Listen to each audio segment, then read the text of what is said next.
Welcome back to Beyond the Numbers with McKissock Appraisal. I'm your host, Julie Mollendorp, and today our special guest is Melissa Bond from Mississippi. I first heard Melissa speak at a national conference, and I thought that is a message that appraisers need to hear around the country. So just a little background about Melissa. She is a certified residential appraiser in Mississippi.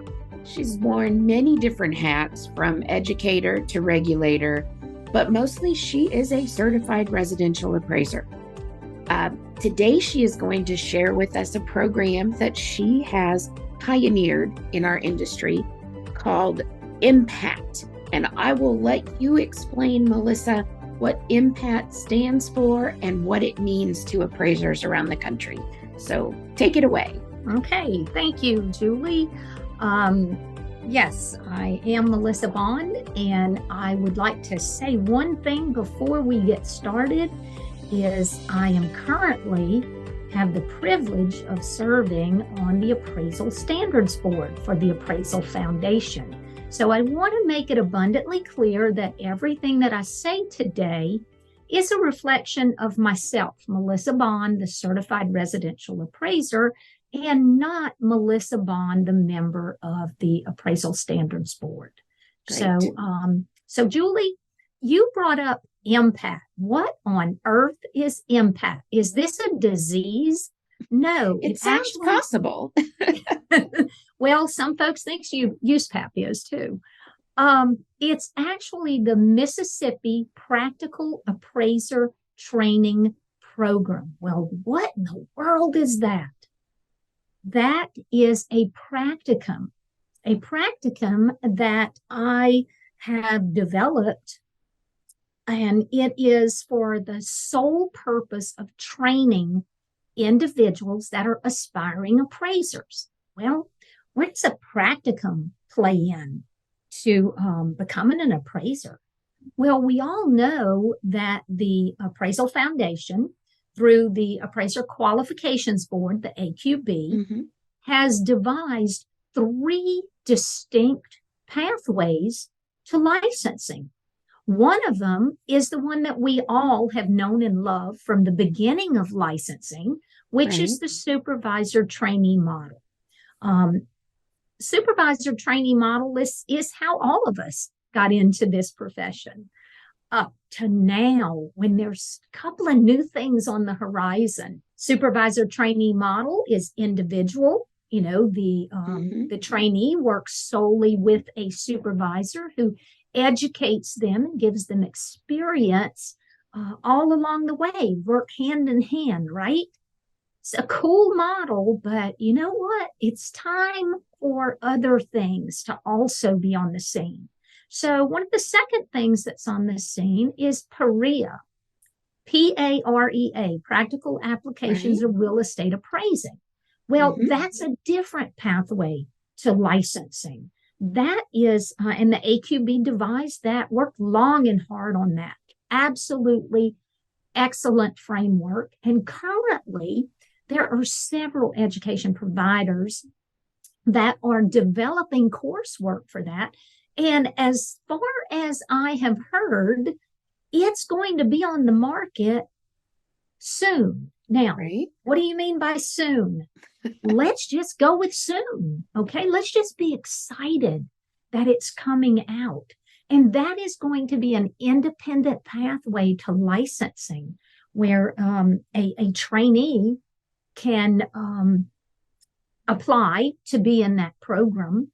Now, time frame on the program is yet to be determined. It probably will have a lot to do with the pace that the individual trainee will run as they run through that very, very detailed, very excellent course. Then let's talk about the third one. That's where MPAT comes in, Mississippi Practical Appraiser Training. That third pathway to licensure is a practicum. And again, we go back to the Appraisal Foundation, and the Appraiser Qualifications Board has devised the criteria for this. And it is basically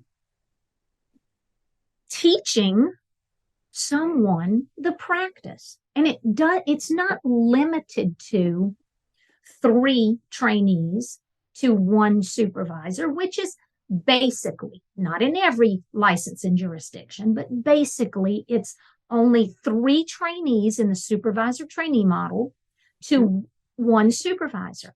Well, when we move into the practicum, the instructor, because that's what you have in a practicum, you have an instructor that is certified. They must be a certified appraiser, and they will educate, and you will gain experience through that practicum. Now, still going to keep hours.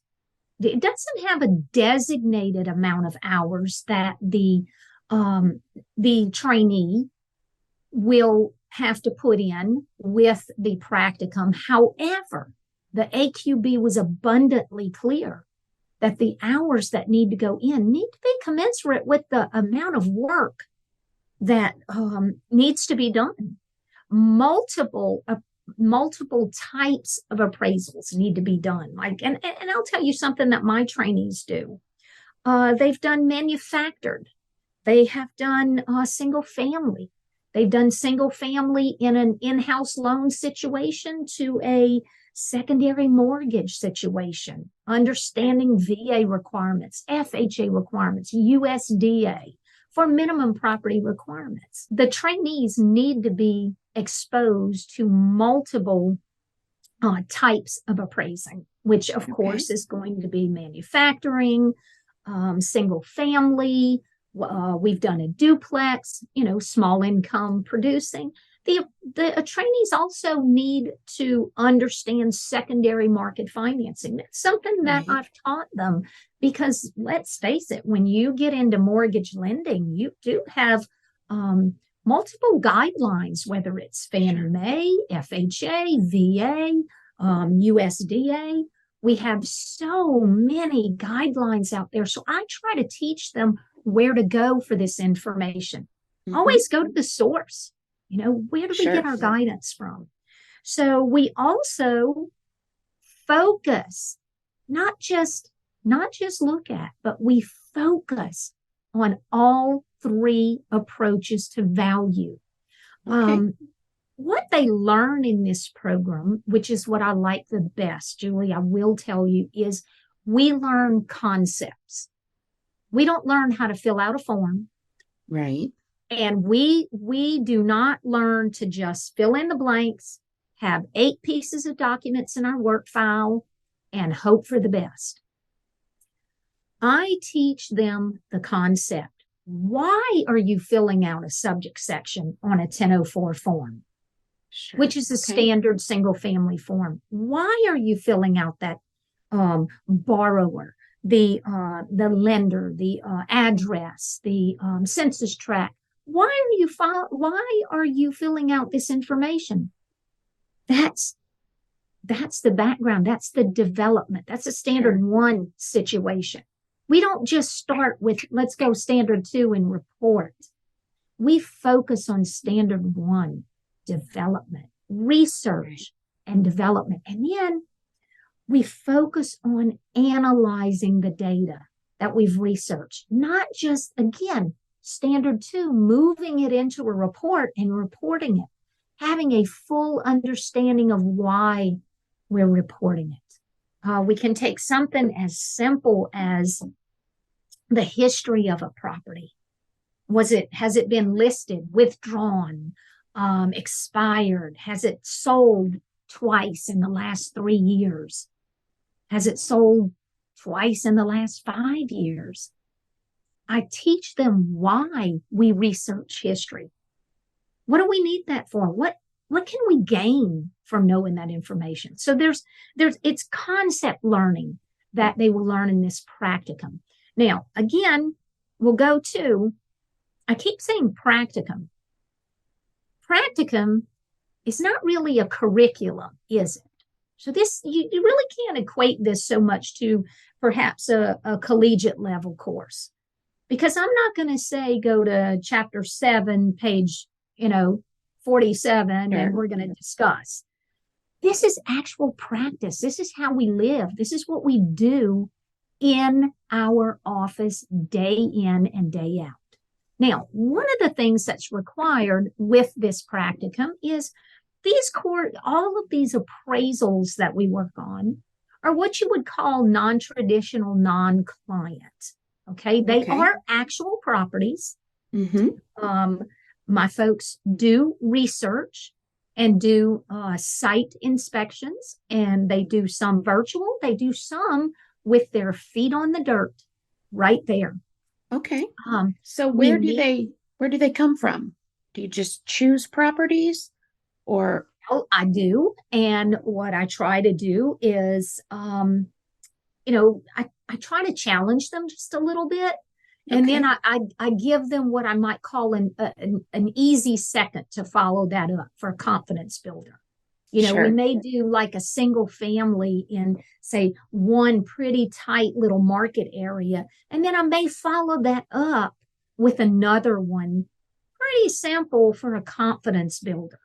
Okay. And then the next one may be a little bit different. It has the appearance of being, same. Right. But when you truly do that research, you find out, whoa, got a little difference here. And that difference makes the difference in your research as well as your communication, your reporting. Sure. So, different property types. We actually do meet in person. As I said, their feet are on the dirt of a property. We may spend 3 hours on a site, Julie, where another appraiser, a practicing appraiser, will perhaps 30 minutes to an hour, and they're out there. They measure, they have all of their details. But what we do is I go through discussing construction components. I go through discussing what's a builder's grade light fixture. What's the difference? What's the difference between 8-foot ceilings, less than 7-foot ceilings, 10-foot ceilings? What's double crown? What 4-fixture bathrooms? Why does that differ from a 3-fixture bathroom? Not only in appearance, in cost, in the size requirement. So we spend a lot of time on a site. Interesting. Yeah. And they love it. I watch them absorb this. And then and what's the coolest thing? And Julie, you're an educator. When the light bulb goes off and you see understanding, and your little heart bubbles over. I've had them tell me things like, because what I've done with them is I am an educator, you know that. And when I am teaching a class to licensees, I will invite my trainees to come and sit in on that class to observe. Okay. Interesting. But that's also a confidence builder, because when they hear other appraisers and they say, I know that, I can answer that question. Right. It gives them just a gentle push to push on. And I'll tell you this, I've got to do things like that in between encouragers, because Julie, this is a tough program. Now, I will tell you, this practicum is not for the faint of heart. No. It is for someone that can dig in their 4-inch high heels and make it happen. Okay. Interesting. Right. I had, I've had my trainees, and I will quote them. One said, MPAT is hardcore. Don't ever think it's not. I had one trainee tell me, Melissa, do you realize my brain hurts? I need a rest. I know that feeling. Yes. So when we have naysayers that say this program is somewhat less than the traditional supervisor trainee role, obviously that's not true. How do you counter that question? Well, excuse me. No, go ahead. Go ahead.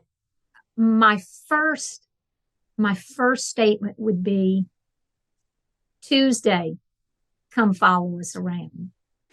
That would be the first thing. Please take part, observe for yourself. Because you see, when someone becomes educated on what's happening, they're less critical.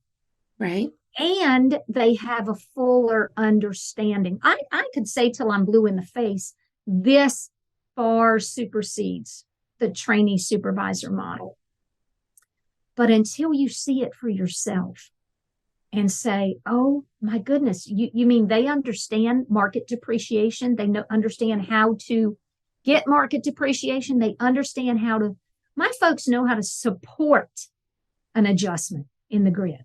Right. Support that adjustment.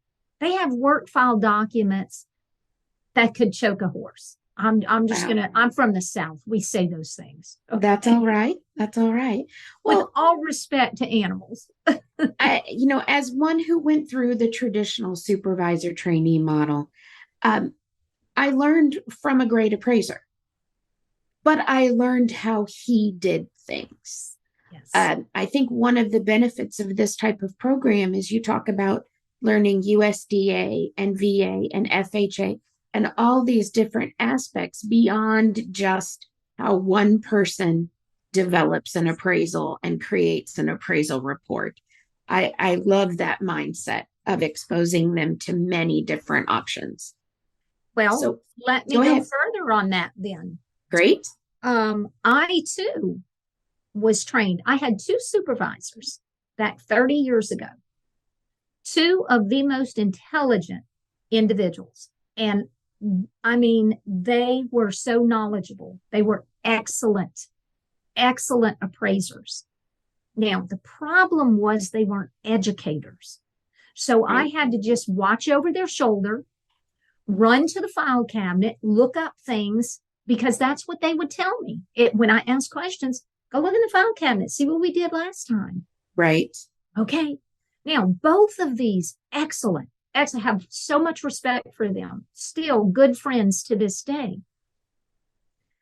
But they didn't impart all of their knowledge to me in that time frame. Outside of that is all I could have gotten at most was what the two of them knew. So what I did with this practicum, I have 6 mentors, educator mentors, besides myself, because I have told my trainees over and over and over, if you only learn from me, you don't know enough. Right. Period. And it doesn't matter who me is. You know, whoever's in this position, if you learn from one person, you just don't know enough. So I have my educators that also work with my trainees. Okay. On a limited basis. Mostly I'm the day-to-day operations and I'm day-to-day with them. Secondly, when I invite these trainees to come to courses that I'm teaching, they have the opportunity to hear experiences, life experiences, questions and answers. You can't ever underestimate Q&As of other appraisers. And at break, we have 10-minute break on the hour. I encourage my appraiser, my licensed appraisers, mix and mingle. Absolutely. Talk to them. I've had those appraisers want to out the gate. I want them to come work for me as soon as they're licensed. You think they'll work in my office? Job offers that immediate. Right. Wow. That's great. I often say so much of the learning during a continuing ed course comes on those 10-minute breaks where we are talking with our peers and interacting with each other. And we're telling war stories and we get so isolated. And when you're talking about learning from one individual, you as an appraiser tend to become isolated in your world. You're completing assignments regularly, but that's what you do. You get a job, you start it, you finish it, you file it. You don't ever have that big picture learning process kind of mindset, which is what you're offering, which I find just fascinating. Yes. As an educator myself. So tell us what a day would look like in the training process. Okay. Well, 5 a.m. every morning, 5 a.m.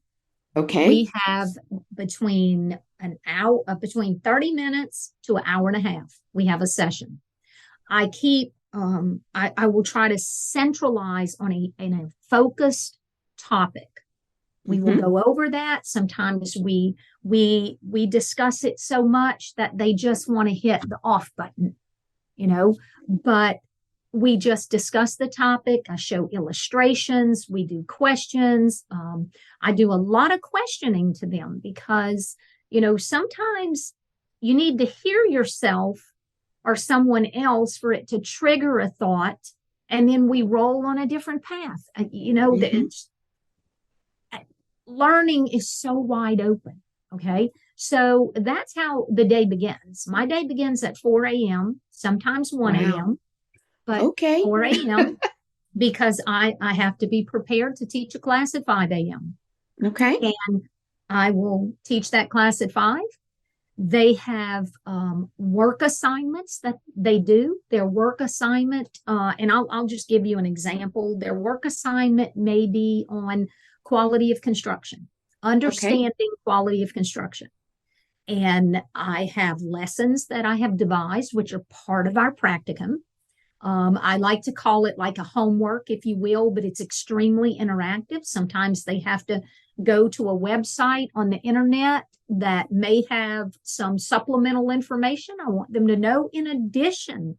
And they have to maybe tell me 5 points about the video that they just watched, or they may have to analyze what was. So I use others as much as I can, as well as pulling it right back to USPAC. Pull everything right back to USPAC.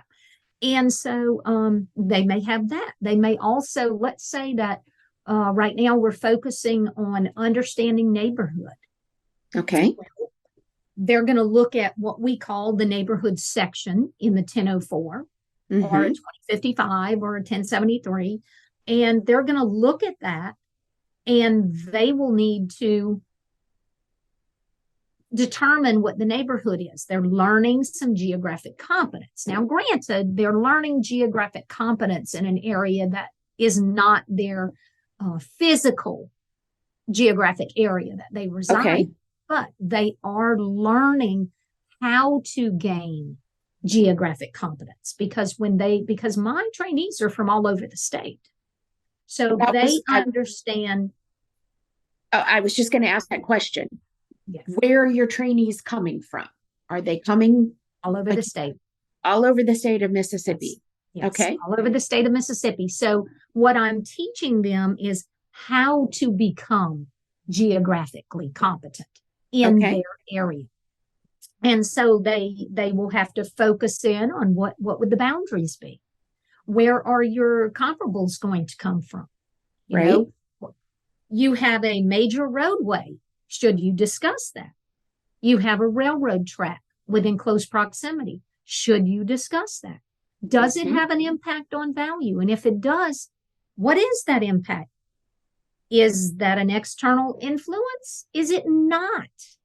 It may be an external influence and have no impact. These are the things that I teach them how to understand what neighborhood means. And we say repeatedly, neighborhood and subdivision, not synonymous. Neighborhood and subdivision, not synonymous. Even though sometimes we casually, say that, we have to keep that in mind. Those two are not synonymous. And so yes. So you start out in the morning. I want to just get a picture of what their day would look like. They start out, you have your session, then does it depend what the day holds from there? Are they doing their homework at that time? What do they do next? Well, they have the latitude to do their work at their leisure. Okay. Now they do have deadlines on some things. You can't hold something for 3 weeks and assume that that's good. But most of my folks hold down full-time jobs Okay. while they're doing this program. I think I have Wow. two. I think I have two that do not have full-time jobs. Wow. I actually have one that has a full-time job and a part-time job and still work this And program. this. Yes, it's Wow. again, it's tough. It's tough. I keep telling them you can sleep a year from now. That's all that matters. That's good to know. So what other jobs do they hold? What backgrounds are they coming from, just for example? Oh, my folks come from a wide wide variety. I have one that is a civil engineer. I have three that are in administration, education. Okay. I have one with a construction background. All right. Let me look at names. I have one that actually started nursing and said nursing was not for her. And 5 years ago, tried to get me to take her on as a Wow. trainee. And she has been diligent with this. Let's see, I have one that was still in school. He was finishing his master's. In fact, he finished his master's during the program. Very Wow. diligent. I have, oh my goodness, they're just a couple of business owners, Okay. So different a wide businesses. variety. And Very a wide variety. variety of ages as well? Older, younger, a variety of Well, that? age is a protected class, so we want to make Sure. certain that we don't discuss that. But I will say that, age is not a factor Sure. in being admitted into the program or being Right. invited to be in the program because they do, put in an application to me of sorts. Well, and that was my point is are they coming, this is their first career? Are some coming as a second career? I have several second careers. Okay. Very And interesting. I have two, three, two first careers, I believe. Two first Okay. careers. I'm looking at my list of them. So definitely a variety. You have a variety of students, a Yes. variety of backgrounds, a variety of ages. That's amazing to hear. Yes. I also have a diverse, there's diverse ethnicity as well, because that's something else. And I'll tell you, one of the things I focused on was the areas of our state that had either zero appraiser capacity or very low appraiser capacity. And then I also looked at in selecting individuals to make certain that individuals that perhaps were not able to have another pathway, the traditional supervisor trainee model, had an open door, because that's one thing about this practicum and PREA. It's an open door. You do not have to know someone or be related, because we have that generational training that has been going on. And that, even though no one intends it, I don't believe anyone intended it to be this way. It simply lent itself to, a family situation. Or friend or family. I did a webinar on finding a supervisor, and one of the panelists said, appraising right now is like being born into royalty. You're born into it. It's not something that you seek out. And appraising seems to, in so many scenarios, I was trained by my brother. You're trained by family members, close personal friends, which is good in situations, but we also need to provide an avenue for people who are not born into an appraiser family to come into the profession, and that's what you're doing. So how do you choose your candidates? Well, I'll tell you, the number one was making certain that I address the counties in Mississippi that needed appraisers. Our rural areas. Yeah. We are a rural state. we basically have 3 metropolitan areas, not a skyscraper among them. Okay. I understand. But they're our metropolitan areas and we're proud of them. Right. So we're a rural state. And that really was my highest focus, was making certain that, because truly, Julie, the economic stability of our state could certainly be undermined or eroded if someone chooses to purchase a home and an appraisal's needed, and there's no one to do that. I've heard that. I've heard those claims. Yeah. Yeah, and it is valid, or an appraiser says, well, if I'm going to have to go over 2 counties, I need to become competent. Thank you, appraiser. Thank you for remaining USPAP compliant and making certain that you become competent, in that area. But then that may add time. So time and cost, definitely. That was my highest focus, was meeting those needs. And then again, being a female, females are minorities in our profession. Yes, we are. And I can remember going into CE courses, from the beginning, the only female in the room, always getting to the bathroom when you need it because no one was in line. True, but, very true. And it was a bit of a shunning, and it was unintentional.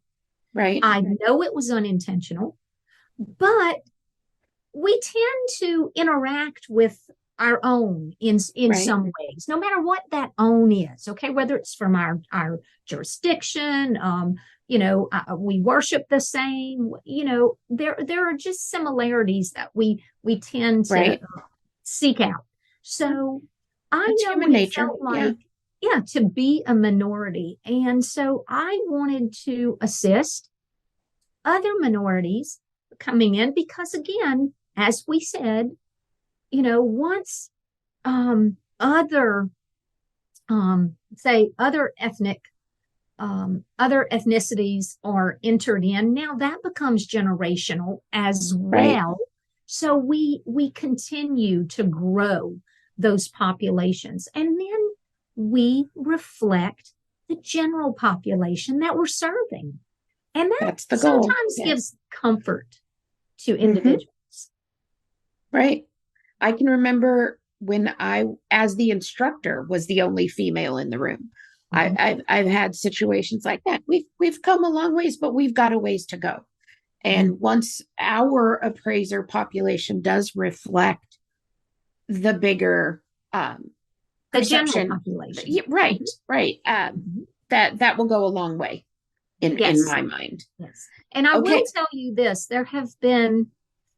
My trainees are just some of the most gracious individuals that I've met. I've been so honored to have the opportunity to serve them, because they're amazing. I'm going to tell you, they're amazing. And I tell them this all the time. They know more today than I knew 10 years in. That's wonderful. Through no one's fault. I took CE classes, but this is so focused. It's just so focused. And Julie, we're at a point now that, quite honestly, 30 years ago, supporting adjustments really wasn't on the top of the list. Right. Okay. Right. Today, it's the top of the list. Sure. So where are your folks at from in the process, start to finish? Where are they right now? Right now, I will say, I have several of them. Let's see. Several of them are still doing their final 75 hours of qualifying education, their last final hours of QE. Some are in the process of getting their application together, finalizing their log, and make sure, because I do require them, as the AQB Guide Note 4, which is the qualifications for a practicum, does require them to have a log. They are now finalizing their log, making certain that they haven't missed an assignment. I have them going back through every bit of work experience we've done to ensure that they are credited and they're credited correctly. So they're doing their logs now. And I will tell you this, which I thought was just so cool. One of my trainees told me, I had dinner with her the other night. I went into her portion of the state and, I had dinner with two of them, in fact, that are in that portion of the state. And one of them said, I am doing my qualifying education right now, and I had no idea how much I knew. I said, I am so amazed that I'm buzzing through. And that just makes me so happy to hear them say that, because it's a lot to take in. It is a lot to take in. So, but it's very telling if they're now in those principles and procedures courses, and it's not new. Yeah, they already understand the basics. They're in the cost approach, sales approach, income approach. They're doing the last 75, and they are just going through it. Great. So I'm really proud of them, but that's where they are right now. Now, one thing I will say, the national licensing exam and the certified exam, we've got about a 60% pass rate. That's a 62% pass rate is typical for the nation. That it is. So what I'm looking at is if my folks, if 60% pass, we're national. We're hitting national. Right. I'm pushing for a little over 60. And I have let my folks know I will not be disappointed if they are not successful the first time around. Right. I will not let them be disappointed, because I won't be disappointed.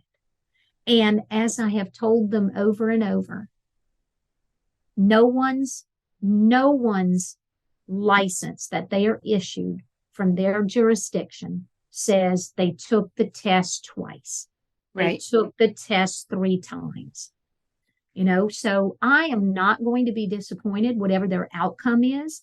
But I will say, I'm hoping for at least national average. And I think we're going to get that.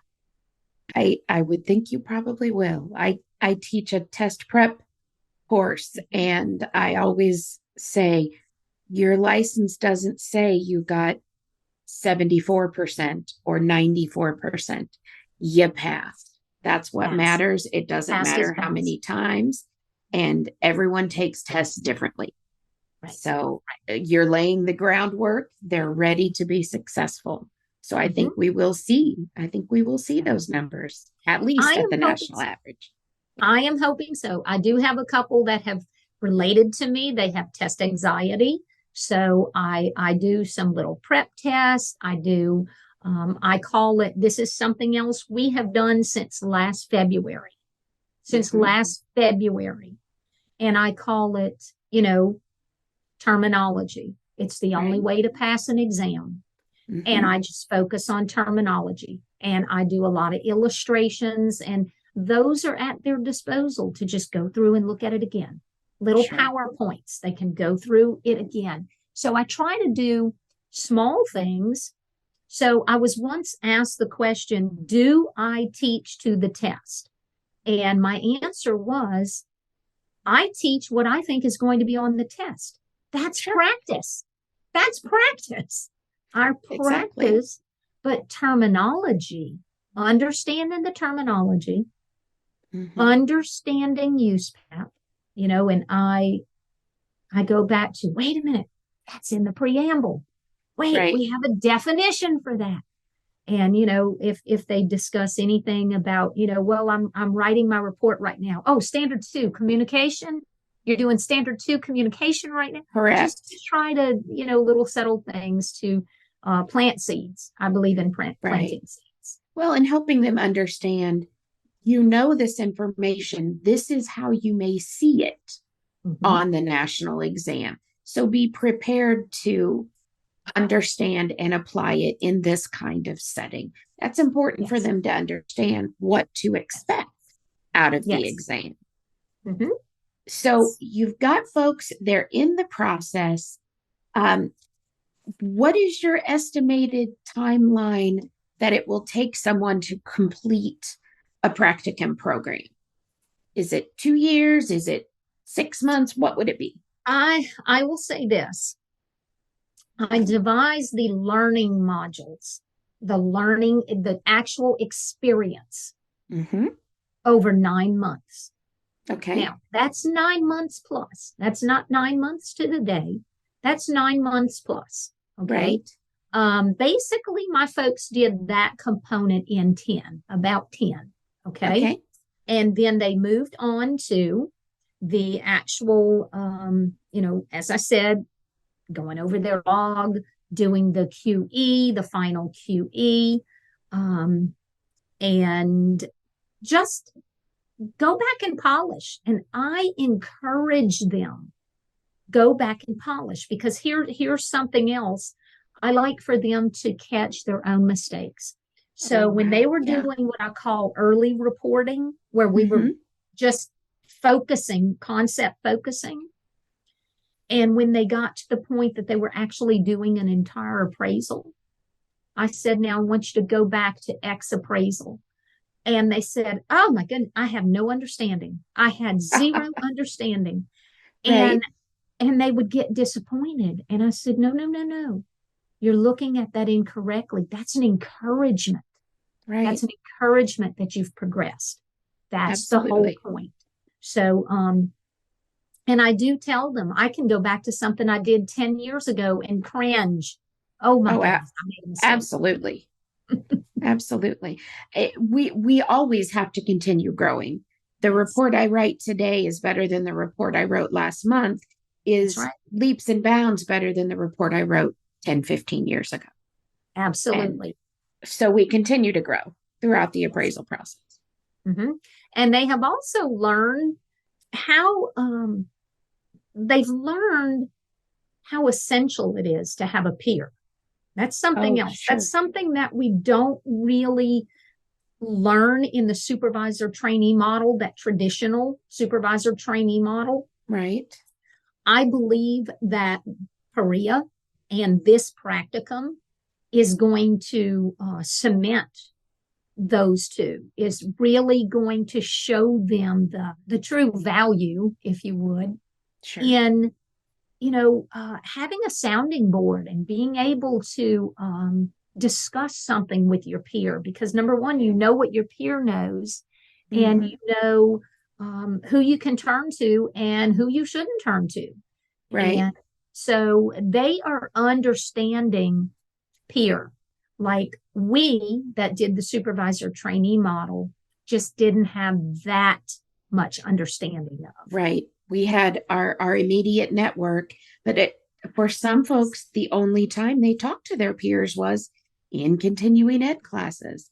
That's and now that we're transitioning to doing so much of that online, your peer group is changing. But it's up to you, the appraiser, to seek out your peers. Right. That's right. And this model, you start out with a peer group, kind of a cohort model.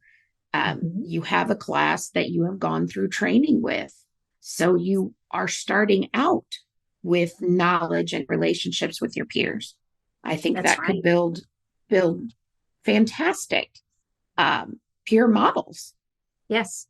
And they're going to be in various areas of the state. And I have told them, I'm South Mississippi, but I may have a peer in New Mexico. Absolutely. You have product competency, you have geographic competency, endless. So you can reach out to others in other areas. So they're learning the value of that. And their world, I will say this, what I'm very pleased with is we are moving in a virtual world. We're there now, but we're moving even more into it. My folks have an immense understanding of a virtual site visit. They have no fear of it.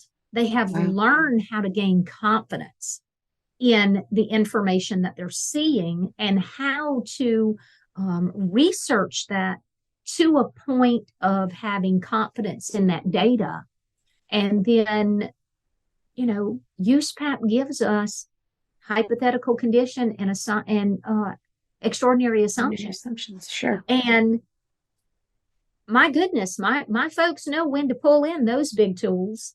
Of course. That's great. That's great, Melissa. Well, anything you want to give with kind of a final thought about the MPAT program? I would say this. The most credit needs to go to my state, the Mississippi State Agency, because had the agency not saw the value in this program, even though the Appraisal Foundation and the AQB devised it, right? It's been there for quite some time. It has, okay? But no one's done it. No one's ever done it. So had my state not listened when I said this can be done, and they didn't just listen, but they embraced it. Wow. And had my state agency not taken that giant leap of faith, there's some lives that wouldn't have been touched and wouldn't have been changed. And so I have to say, I'm most proud of my state for saying, absolutely, let's move forward with this. We need well-trained individuals. So, and then the next thing that I would say is on the state's behalf, because the funding for the program was provided through some granting through the appraisal subcommittee. Had the appraisal subcommittee not had the grant money available, Mississippi could not have taken advantage of it. And if Mississippi couldn't have taken advantage of it, I could develop the coursework, but it may never have gone anywhere. So this is a domino effect. We have multiple folks to thank, beginning with the Appraisal Foundation and the Appraiser Qualifications Board for having the foresight to see that a state, licensing jurisdiction has this as an option in their state. So if someone is out there that says, I would love to see this happen in my state, I'd love to be a part of it, where do they start? Well, they can start with the AQB, with the Guide Note 4. That is in the, criteria that the AQB devised. And they have devised the framework. The coursework is left to an education provider or a certified appraiser, as the AQB Guide Note clearly says. It needs to be a certified appraiser that runs the program, that manages, that is the instructor, And the AQB Guide Note clearly calls them an instructor, not a supervisor, but an instructor. That would be the beginning, And then, if a licensing jurisdiction aligns with AQB requirements, that's something that they need to explore. They need to make that decision. In some cases, it's, rules and regs. In other cases, it's statutory changes. But that's something for someone outside of myself to deal with. But if this program could be duplicated in some different jurisdictions, I think we could see some major success and really make a difference nationwide. And we are going to see, and not that the supervisor trainee model's going away, because it's still here and it still works. But we as a profession need to be responsible in replenishing our human resources. And PAREA is going to do that. PAREA is going to do that. And this practicum, in a small way, can do that. So you have PAREA can bring in your masses. The practicum is going to bring in a very select few. And then you still have the supervisor trainee model that's going to bring in that select few. But having the variety, we need all three. Yes, we do. We do. So, Melissa, thank you for being here with us today. Thank you for sharing your insights. Thank you for sharing the MPAT program with us. I think it's a fascinating topic to see another alternative to the traditional supervisor trainee model.